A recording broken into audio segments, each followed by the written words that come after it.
Hello, everybody out there in Facebook land and the internet world. This is Karen. I've been trying to get to this recording for the whole week and having a really hard time trying to figure out what I wanted to talk about because I have immersed myself in gathering information of all sorts, like what is Chinese medicine doing to take care of the virus, to take care of people when they get sick, or before they get sick, or after they get sick. And then there's the vast amount of information on all things COVID-19 related that's out there. And just, it's like a rabbit hole. And there's been so much information going through my head that it's been hard for me to figure out what I want to say. And I've sorted some of it out. And so now I feel like I have something that I can talk to you about. One of the things that I wanted to talk about was this whole sort of like, it's been 6 weeks since this first really ramped up. It's the beginning of March. They were starting to, people were getting a little uneasy from the information that we were getting. And then it just went from 0 to 60, felt like overnight, which was shocking to all of us, and scary. And then there was this sort of, I don't know about you guys, but I was sort of running around like I had trouble picking one thing that I wanted to work on. How much do I need to stock up on food? And when am I ever going to get any damn toilet paper again? And just that stuff. And then digesting all the information. You may or may not be one of those people who's like checking what's the count in Massachusetts right now. How many people that we know of are sick? All of that stuff, all that, it's like mental indigestion.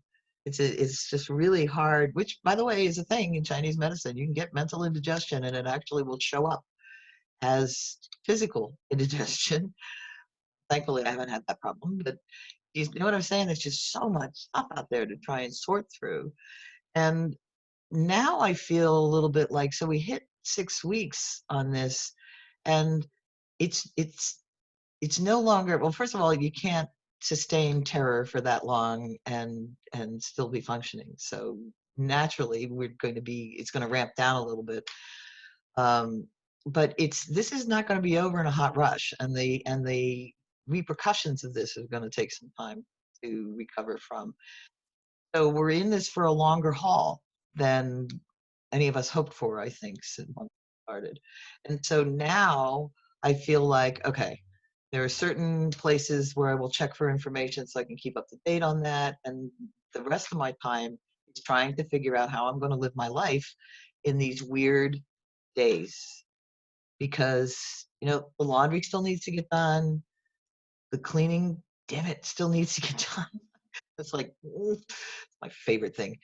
The kids, the diapers still need to get changed, the food still needs to be bought, and each one of those things, which is normal life, has to go on despite all this other stuff, and it goes on in very different ways, right? Because if you're going to go into a grocery store, then you want to make sure, I mean, now you got to follow the little arrows on the floor to make sure that you're keeping a distance between you and other people, just to help us do that, as well as to protect the people who work in the stores.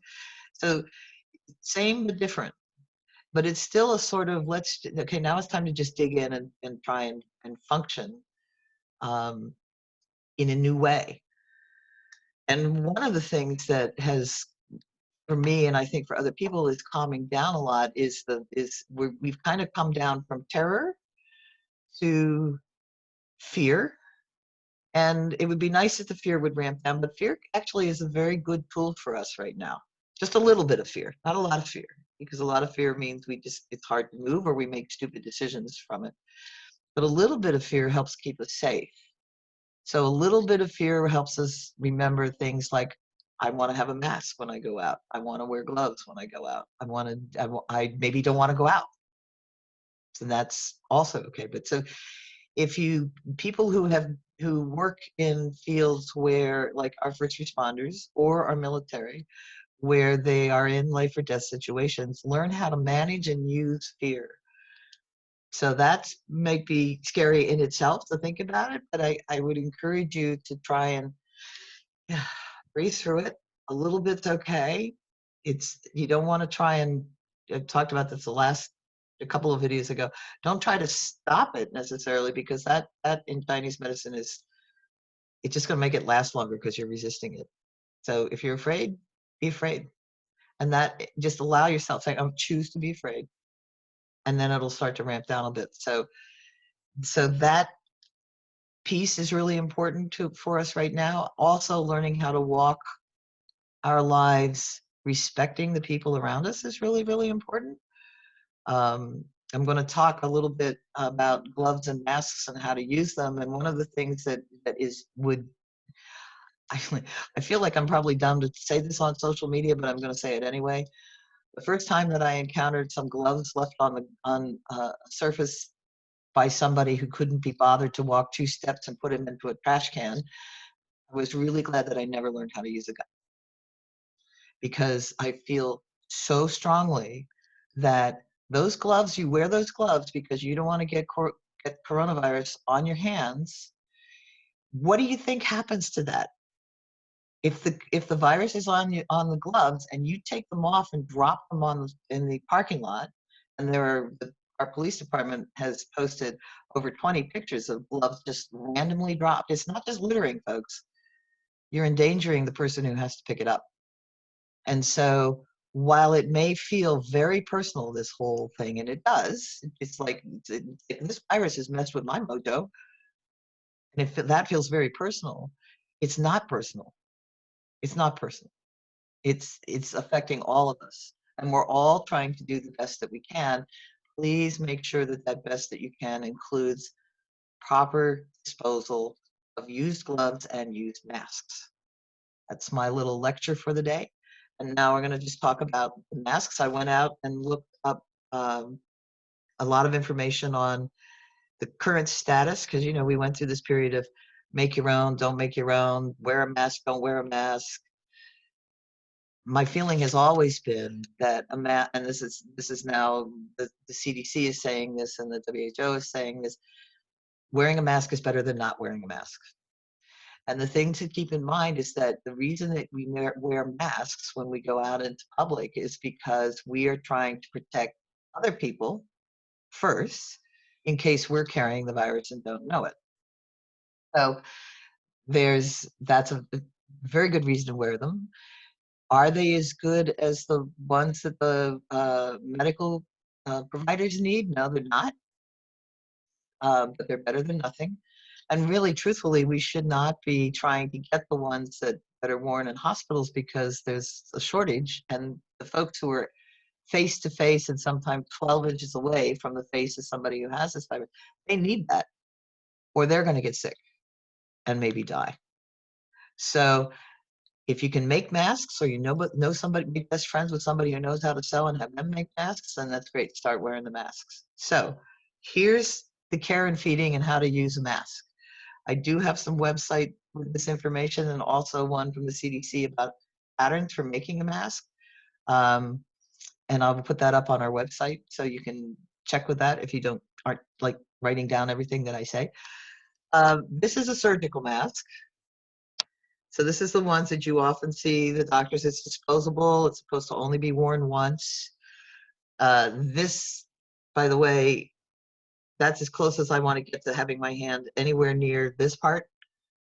Hold it by the edges, and really I should be holding it like this. So I'm holding the loops and not the mask itself. So you're getting ready to go out. You're going to put the mask on. The first thing that you need to do is wash your hands. Washing hands is still critical in this time. And so you're going to hear this through this whole presentation. Wash your hands. If you've got a mask that has ear loops, then you put one loop over your ear and then the other. And in this case, and in a lot of the homemade masks, you want to make sure that you pull the bottom down so it goes over your chin. Now, the difference between this mask, if you're lucky, you'll have one that has, this one does as well, has a little, you can pinch it so that it's closer to your nose. It still has gaps. So this is why you still have to do the distancing in order to have these be effective. And if you've got one with ties, then you want to tie the top one up near the top of your head, and the bottom one down by the base of your skull. And tie this one first, and tie this one. Same thing if you've got the elastic uh, parts that you have to put over your head. You want the top one to be up here and the bottom one to be down here. When it's time for you, and then you don't touch it, okay? Don't touch your face with it because there could be, you could be, well, let me take this off and then I'll explain that part. It feels really weird to talk to you through this.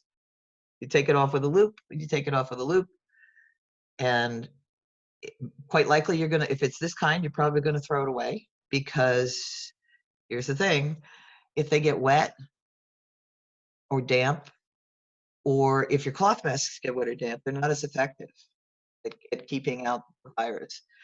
So, you know, take it like this to trash can, you just put it in a trash can, throw it away, wash your hands. If this is a, now the cloth mask thing has been really controversial, as I'm sure you've heard. Now that it's been endorsed, here are some things to know about the cloth mask. There's a lot of different patterns out there to make them. The N95 masks, which are the respirator masks that the doctors and nurses are using, which fit around the face like this, quite snugly. Like they get this, people who work in the medical field get measured to make sure that they have a mask that fits their face. It's that critical to have it snug so that there's no droplets going in through here. Those can, I've seen various statistics on that, but those can block anything from like 90% to 99%. I think the 95 to 99% it will block. The virus travels in, not in the air, but in droplets. So anything that you sneeze or breathe. The N95 masks block almost all particles of droplets. The one that I just had on only will block the larger particles, not the little ones, the misty ones from when we're talking. A cloth mask can block 87% of the droplets. So 87% is better than nothing. But me personally, I'm not going to get real up close with anybody. It's something that's only going to block 87% because I don't know if I have it, and I don't know if they have it. So anything that's not an N95, we still need to keep that 6-foot physical distance from other people. I was wearing one of those masks yesterday when I was met up with somebody. Then we were talking. I talked into it for like 40 minutes. It was wet. It was like wet. So that took it off and just threw it away. In the cloth masks, though, these of course can be reusable. And here's what you need to know about that. Once it starts to get damp, you need to change it out. So if you think you're going to be out and need this for a long period of time, you probably should take another one with you. And you know, when you swap it out, it's the same thing. You can have a bag in your car. That's probably the best thing, a paper bag or a plastic bag. Take the mask off and put it in the bag so you can take it home and wash it. So you can wash it. That's critical. You need to wash it because if there's any virus on it, you need to kill it. So washing them can be, you can put them in the washing machine. You want to use a detergent that has either bleach in it or a bleach-like product, or you can add some bleach to your wash. And the temperature needs to be as hot as you can get it, like 140 degrees is what's recommended. And how do you tell that? I don't know. You got to talk to. I don't know what the average hot water heater is geared to in a house now. So you need to do it on the really, really hot level, use some bleach, and then dry it on a really hot level for a little bit longer than you might otherwise. You can also, so then I'm thinking, well, I got one mask and I'm going to come home and wash it in a whole load of laundry. You don't have to do that.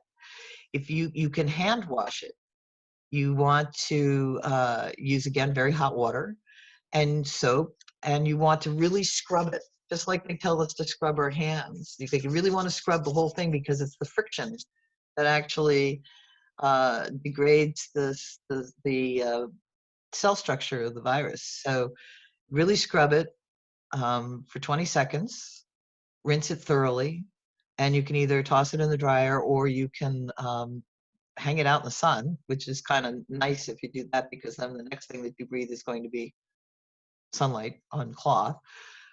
You can also iron them. This was something that nurses and doctors used to do in the 1918 flu epidemic, and it actually works for this has high heat that kills them. So ironing them is you could just run an iron over them, and that will kill the virus. Or you could bake it in the oven, which I think that sounds really cool. But you got to remember that you've got cloth in an oven if you're going to do that. So it's like 160 degrees in the oven for 20 minutes. You've got to remember to not leave them there, or you might have a fire. So, ironing is probably your best bet, or washing them and hanging them out. Um, so make me check my notes, make sure I've got everything on this. Once the masks are on, don't touch your face. It's the same as if you had uh, you weren't wearing a mask. You want to keep we need to keep our hands away from our faces. Uh, and so don't touch the face. You immediately there's immediately a chance of contamination if you touch there, and you really shouldn't reuse the surgical masks, which is one reason why I would encourage you to get cloth ones from somewhere, either make your own or whatever, um, because you could blow through those cloth masks really quickly, and our medical providers, our hospital people need those more than we do. This all shifts a little bit if if you yourself are immunocompromised, or if you are caring for somebody who's got this virus. Then you're going to need to stack something, and I would say try and make a stack of cloth masks for you to keep on hand if you need them. That would be one of the preparedness things that I definitely could get behind. Do we need to buy all that toilet paper? No, but could we have a stack of masks at home for people to use in the family? That yes, we could. Um, and every time you're using this, taking it on or off, make sure you wash your hands. Now, wash your hands in a sink, sure, that would be good. Soap and water, but hand sanitizer also. And um, so yeah, so that's the general care and feeding of a mask. You don't, by the way, you need to wear a mask if you're around other people. If you're out taking a walk in the woods, you don't need to make, and there's nobody around, you don't need to make a mask. You don't need to wear a mask for that. And in fact, that respiration is going to make it wet, and then it's not going to be as useful anyway. So, you can have the mask available. You're taking a walk. If you're approaching somebody, put the mask on. Otherwise, you don't need to do that. Um, So, all right, so let's talk about gloves a little bit. The gloves are starting to become controversial as well, and I have no opinion on whether this is. Uh, I have no opinion on the controversy, except that I choose to wear the gloves. So the controversy is there's a concern that well, first of all, there's a shortage of gloves. So again, the people who should be getting them are our first responders and our medical personnel. Um, and there's also a concern that it gives us a false sense of security. That's the same argument that they used with masks. Uh, so you can carry on with you can not wear gloves if you choose to do that, and you can carry on. You've got to make sure that you've got hand sanitizer, ability to wash your hands on a regular basis. If you're going to shopping in the grocery store, either your hands or the gloves could pick up the virus. So you need to wash your hands if you're not wearing gloves, but you also need to wash your gloves. And I'll tell you about that in a second. Because otherwise you can take those germy gloves, and the next thing that you touch, you could be passing this on. You don't get paranoid about this. You want to use that reasonable fear that makes you cautious. Now, don't suddenly go, "Oh my God, I'm never leaving the house again." Like, just use good sense on it. Um, you can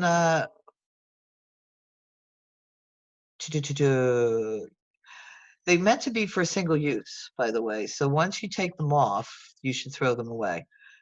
They're not meant to be reused, although you could, I suppose, if you really were diligent about washing them, washing your hands with them. But mostly they're meant to be thrown away.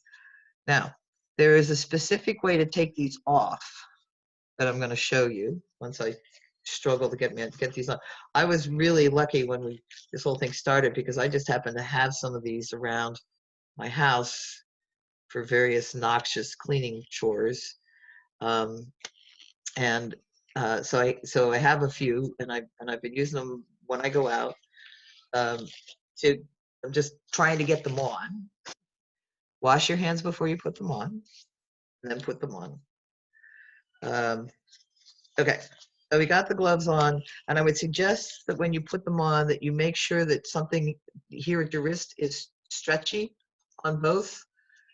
So these are we're saying these are non-contaminated gloves. I haven't gone outside with them, blah, blah, blah. You want to be able to take them off safely. You want to have something loose here. So when you've gone out, now you can, if you were going into the grocery store and you wanted, when you had no gloves, you would be hand sanitizing your hands. You can do the same thing with the gloves. And so when you go back to your car, you should have some hand sand. I recommend some hand sand in the car. And then the little bit that you would put on to wash your hands actually goes a very long way when you've got gloves on. So you put some on your hand, you do this, you get in between, you get all around your fingers and the backs, and then what's left on your hands you can use to wipe down your keys, wipe down the door handle of your car, your gear shift, if you have such a thing, and your steering wheel. You could actually also rub it over your bag or your card that you use, so that you could do this excess, in other words. So now you're home and you need to take them off, or you're done shopping and you want to take them off. And this one, by the way, is where if you're going to take them off outside the store, throw them in a trash can. There are trash cans all over parking lots now just for this. There's no excuse to just take them off and drop them on the ground. Now, you're going to take them off. It's a little bit of a struggle and it's going to look funny, but this is what I want you to do. So you get that loose piece, you can pinch it so I'm not touching my hand, and then you pull it off so that you're turning the glove inside out as you do it. So now on that glove, all the dangerous stuff is inside. Then you go to your other hand, so you're still holding on to this glove. Go to your other hand, don't touch this part, the outside part. Slide your thumb or your finger inside the glove, and then again, pull it off so that it goes inside out as you're doing that. And then I'm just sort of pulling the first glove inside the second one, because now I can handle this to throw it away as long as I don't touch this part. But this is not contaminated. Like, take them off, safely put them in my hand, drop them in the trash. And then I wash my hands or hand sanitize my hands. So constant, still need to do the hand washing thing. That is by far and away still considered to be the best safety precaution that we could take. And that's it. So use your masks. You can do just like I did. If you have any questions about how to make them or how to put them on, you can look them up. That's all over the internet. There's all kinds of stuff on that now. And remember that we're in this together. I know that this can feel very personal, this whole like upsetting of our lives. And to a certain degree it is, it's messing with my mojo. I had a really nice practice going and now I've got to reinvent the whole thing. But it's not personal to me. And I'm doing this, I'm going through the same stuff that everybody around me is going through. And the truth is, for most of us, we're doing our best. So more extra patience, extra respect is really critical, because we may need those people and because it's the right thing to do. So follow the guidelines, try and be a little bit more patient, slow down, because that'll help you be more patient. Yeah, so I'm going to put up, we are still doing telehealth stuff. We're starting to get more and more folks getting in touch with us to do that. I wanted to, as an aside, just to let you know how everybody in the practice is doing. We all had to close our private practices. Ben and Emily had to close Greenfield Community Acupuncture for safety reasons. Joanna's got a private practice in Vermont. She's had to close that. However, Ben and Emily just bought a house, which was like, you want to talk about feeling like somebody's messing with your mojo. They were getting ready to close when this thing on the house, when this thing blew up. And so there was dream house. Should they go ahead? They have gone ahead. They got their dream house. That's really cool. And the kids are really excited about the new house. Joanna is doing telehealth with her patients and immersing herself in learning how to, or not in learning because she knows this, how to provide nutritional information, including recipes, because eating well and doing things like getting good sleep, that's what gives us the resources for us to be resilient during these times. So she's having a blast. I'm still trying to talk her into the cooking show. It doesn't look like I'm going to win, but she's doing that. So in any event, and then the telehealth stuff, all of that, we bring that kind of coaching and stuff into telehealth. We're also going to be guiding patients on using laser acupuncture. I'm waiting for the lasers to be delivered, and if I got a good source and they're good lasers, then I'll get more and we'll have them available for patients. So you call in, we talk to you, we come up with an evaluation of what would be good points for you, and then we get you a laser, like $10, and tell you how to use it. And then you can treat yourself at home. Lasers are very, very cool, and laser acupuncture has actually been a thing for quite some time now. Now, I have an ask for you, if you would be so kind as to do this. Massachusetts, the state of Massachusetts does not put acupuncturists on the essential list. And I'm not quite, I don't know why. I don't know why. Maybe because Medicare hasn't recognized this. I don't know. But in our practice, for instance, we have a number of patients who have managed to use acupuncture as pain management or pain reduction, and they're no longer taking opioids. Those folks are now, I mean, what are they going to do? They're going to go back on the medications, which they don't want to do. Same is true for the folks that come to see us for post-traumatic stress and for depression and anxiety, which is, I mean, this is a traumatic situation. Everybody who's had trauma experience is getting triggered. And one of the key tools that they've had to manage that is not available to them anymore. So I have written the governor's office to ask to have acupuncture be reconsidered and put on the essentials list. Also sent a similar request to one of our local legislators to see if they can, just having it come from Joe Comerford's office to go to the governor puts a little bit more weight than my saying, I have 4 employees, would you please open? Would you please make it possible for me to be open? If you think acupuncture is useful and Chinese medicine is useful to you, the only thing that I could think of that they're saying you can't do it is because of the distancing.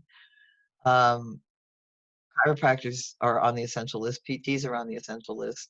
The guy who changes the tires is on your essential list. If you go by our local mechanics, they're all open and they're on the essential list, and they're not all of them are preserving their 6 foot. There's not a lot of logic to it for me, but I don't care about that part so much as getting us on the essential list. So if you would be so kind as to, I've got a website for getting a message to Governor Baker, and also got an address so you can send a letter. If you think acupuncture should be on the essential list, please let them know. And then we'll see if we can get on. When this starts to ramp down, I think we're going to be needed more than ever. And it would be wonderful if we weren't restricted and not allowed to do it. So I'm now going to wrap this up, put up the little thing on that tells you how to get in touch with us, but also how to get in touch with Governor Baker's office. So let me find that. Okay, so we're going to do this, and this, and here you go. I'll put me over where you can see me again.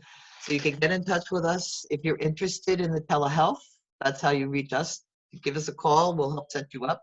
This is open to um, patients, current patients or new patients. You don't have to be a patient of ours at the moment to do this. And we're offering it for free for the rest of April and possibly longer. I will have to evaluate that at the end of the month. You get a 30-minute consult with one of our practitioners, and we'll discuss. Are you good for laser? Would you be a good candidate for herbs? How's your stress? What can we help you Can we help you get some stress reduction? And honestly, years and years and years ago, when I was doing some really intensive therapy, and that hour a week that was dedicated just to me, even if I was paying for it, was so wonderful. And we can give you that with something like this that then has the extra benefits of our saying this would be a particularly useful food for you to be eating right now, or this is a particularly useful movement, or any number of things. So getting very, very creative. Joanna's actually found, she's got one patient in her private practice where she's hooked her up with tools that she can use at home, like cups. So that's how you get in touch with us. And then there's contacting Governor Baker's office. I would be so grateful if you would do that, should you feel that this is important. All right. Hope you've got that all, because now I'm going to say goodbye, and I will see you hopefully not so much distance as the last time. Take good care. Don't let anybody breathe on you, and we'll see you in a bit.